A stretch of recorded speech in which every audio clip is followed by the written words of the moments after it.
Gulat na gulat pa rin si megastar Sharon Cuneta, matapos malamang pumanaw na ang tinaguriang Queen of Philippine Cinema na si Gloria Romero. Late nang nakarating kay Shawi ang malungkot na balita at wasak na naman daw ang kanyang puso ngayon, dahil sa pagyaon ng isa na namang haligi ng Philippine entertainment industry. Pumanaw na ang tinaguriang Queen of Philippine Cinema noong 1950s na si Miss Gloria Romero, Gloria Ann Borrigo Gala sa tunay na buhay sa edad na 71. Ang aktres na si Lovely Rivero ang unang nag-post sa kanyang Facebook account. Samantala, naglabas na rin ang pamilya ng veteran actress at movie icon ng official statement, sa pamamagitan ng social media post ng kanyang anak na si Marites Gutierrez.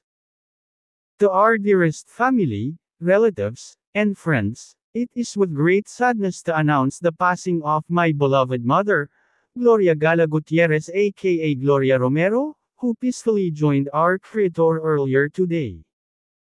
In this time of loss, our family deeply appreciates the support, prayers, sympathy, all the lovely messages, and heartfelt condolences that we've received. She will surely be missed dearly, saad ng kanyang nag-iisang anak. Samantala, nagkasama sina Sharon at Tita Glo sa maraming pelikula at TV show, kabilang na ang mga guesting niya sa sitcom noon ng ABS-CBN na Palibhasa Lalaki, na pinagbidahan nina Richard Gomez, Joey Marquez at John Estrada.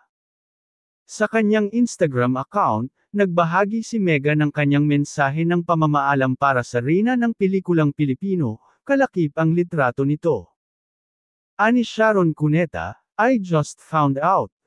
This is jarring, and so sad. Another movie queen and pillar of the movie industry. I am grateful and blessed to have been able to work with her, and get to know her better than most other co-stars.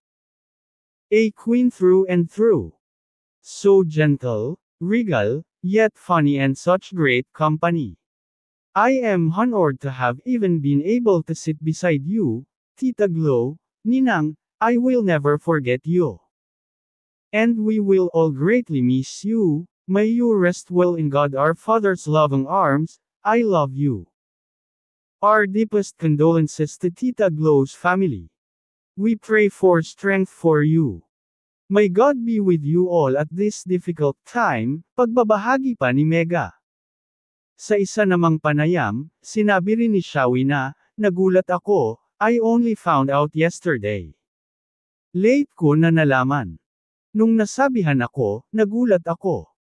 Marami nga sa mga kaibigan ng biteranang aktres sa showbiz ang nalungkot sa pagpanaw nito. Rest in peace Gloria Romero.